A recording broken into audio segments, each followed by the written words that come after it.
dancing at night.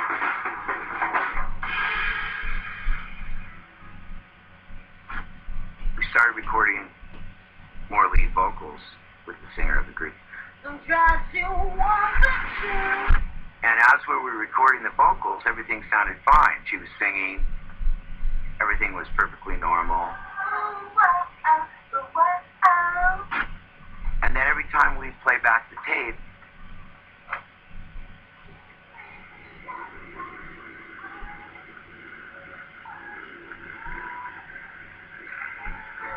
This is a little strange. Sorry, man. there was this low, kind of a voice rumbling sound on the vocal track. Low, type voice. It's almost like a Gregorian kind of chant sound. We were like, what is that? You know, Jim Mitchell was one of the best engineers and still is. You know, he's won awards, he's got Grammys. There's a guy that's been working on records his whole life, saying this had never happened to him before ever. So we'd go back and record the vocal again. And we continued to do this about 4 or 5 times. Clouding up her mind, or then that cloud. And at that point, we just gave up, and the band all left. The band took off. And at that point, we moved on to another instrument, and came back later and did the vocal again, and everything was fine. Very strange. Jim and myself were there late into the night. At this point, it was 4 o'clock in the morning. We were laying back and listening back, leaning in our chairs, checking out all the music that we recorded, just with our eyes closed.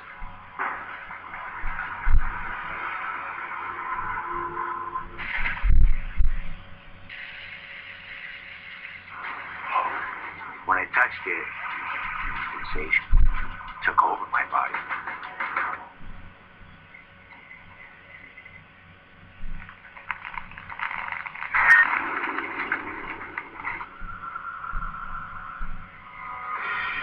We were laying back and listening back, leaning in our chairs,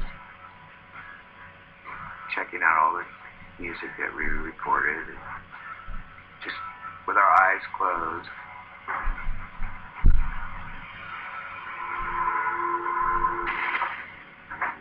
Jim kind of jumps out of his chair, looks over at me, and I said, Jim, what's up? Did you push my chair? And I was just like, Jim, yeah, I'm way over here, man. I didn't do it either. And he was like, man, this is crazy.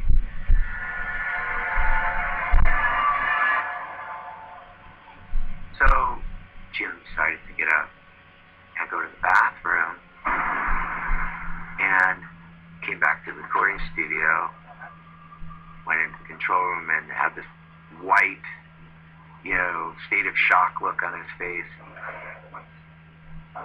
and said, I just saw a ghost. And I said, really, how do you know? He says, well, this guy walked by me in the bathroom. And then he disappeared in the stall. And there was nobody there in the stall, or there was no voice. Vanished. He was starting to get pretty freaked out.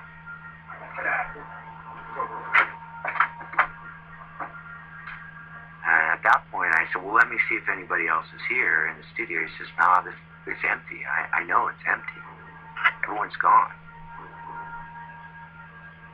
All around us, the other studios in the area were empty. Everyone had gone home. The only person that was still there was the receptionist. Walked down the hallway to the lounge. We walked up together. I got right to the door casing.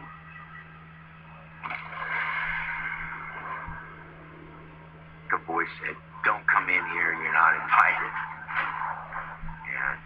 And There's like a wall there, there's a presence there.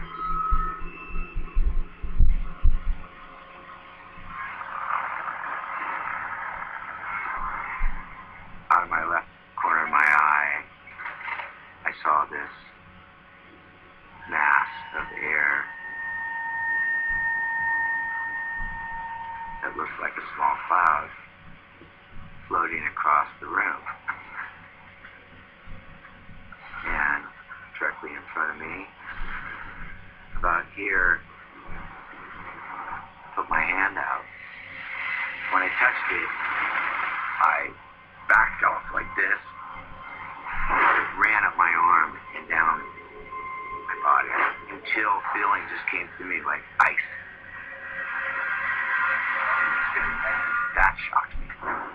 You know, this sensation that took over my body for that split second, and then it was gone again. At that point, what just happened? State of shock. We were pretty freaked out, so made a quick descent down the staircase back to the control room.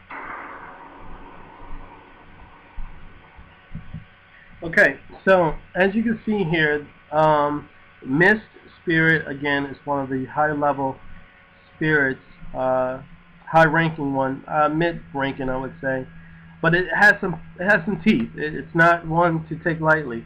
The Mist Spirit, the Unclean Mist Spirit, is enormously predatorial, enormously possessive, aggressive, does not like to share its space whatsoever.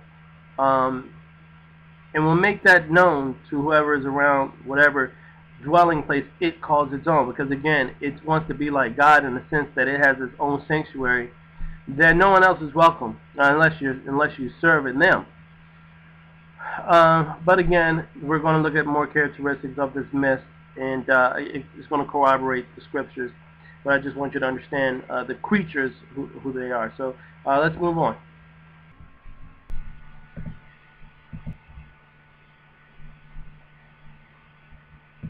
I think when I was growing up,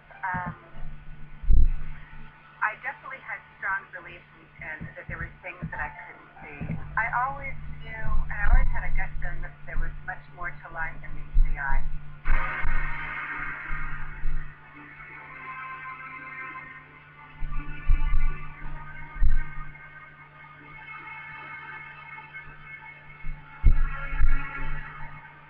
I remember even being in junior high school, and I think I was the only kid at school reading the Satanic Bible by Anton LaVey and looking at magic spells. And I think my parents were actually horrified in my interest in things that no one, the unexplainable or the esoteric, the paranormal. I grew up in a very religious Southern Baptist family, and there was no room for any discussion of ghosts or supernatural.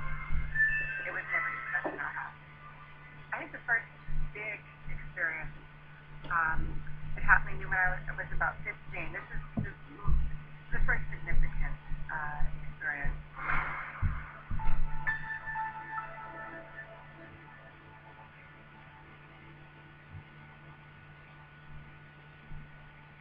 I was working at Swenson's Ice Cream, and I worked until about 9 or 10 o'clock at night. And I was living at home, and I share a room with my two sisters.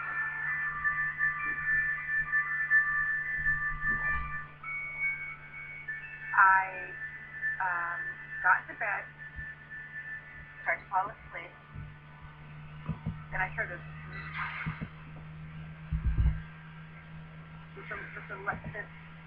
noise that I couldn't tell if it was internal or external. It felt like a little bit of a jolt. I got up, tried to think of what it possibly could be. I couldn't think of it. Nothing made any sense. So I got back into bed again.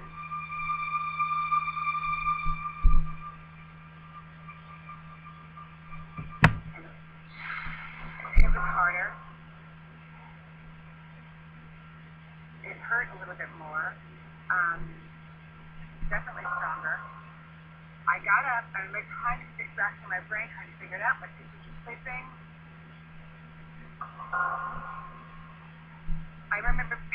around a little bit, trying to figure out exactly what it could be.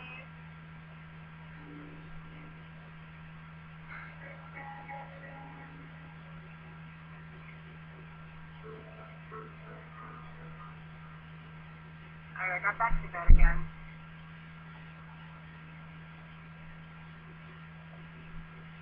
I started to fall asleep, and just as I was falling asleep, I was living at home, and I share a room with my two sisters. I got into bed, started to fall asleep, and I heard this. I got back into bed again. I started to fall asleep, and just as I was falling asleep, and it was actual physical pain of being electrocuted, and sparks flew from my arms and legs from the bed and lit up the room. I was screaming because I was in such shock. It wasn't a burning sensation, it was an electrical sensation. It stopped, and I just panicked, and I ran downstairs immediately and looked at my parents, and they believed me because I was obvious that I wasn't making it up. They thought that I was completely panicked. It wasn't just something I saw. Okay, so quickly, what she's explaining is that it's sleep paralysis. One thing unclean spirits do, being that they're mostly electric, they're made up of electricity or static electricity, is to somehow invoke the electrical charge onto us, rendering us paralyzed. If she was really on fire, and as the video is portraying it, then her parents would have said, or her comments would have been, and my parents saw that I was on fire. They saw my clothes smoking. They saw my clothes burnt up. But no, she just said they saw her petrified. They saw her just enormously scared. That's what she said. But there was no real sparks that came out of her. The electrical sensation is the means in which unclean spirits subdue their victims while they sleep so that they cannot move, and as a result of that, they do whatever it is that they want to do. So it's what's most commonly known as sleep paralysis.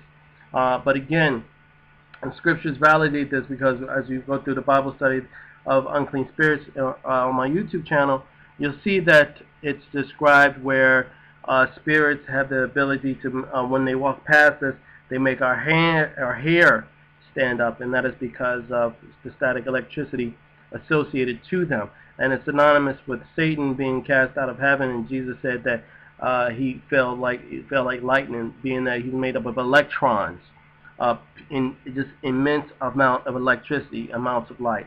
So that's what the correlation between what the scripture says and what she's experiencing is the means in which they go about paralyzing the victims before they terrorize them. But let's continue. Something I felt. And still to this day, I'm curious as to exactly what it was. I have no idea. I have no idea what it was. But it was real.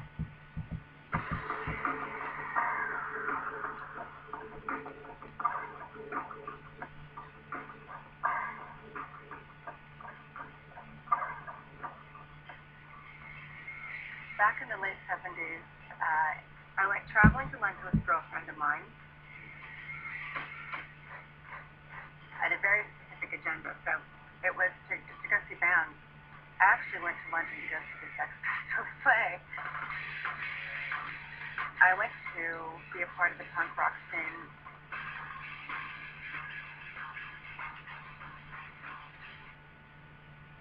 In London in the late 70s was very run down. It wasn't like it is now. The hotel we stayed at in London was a Fleabag hotel. It was right across the street from Paddington Station.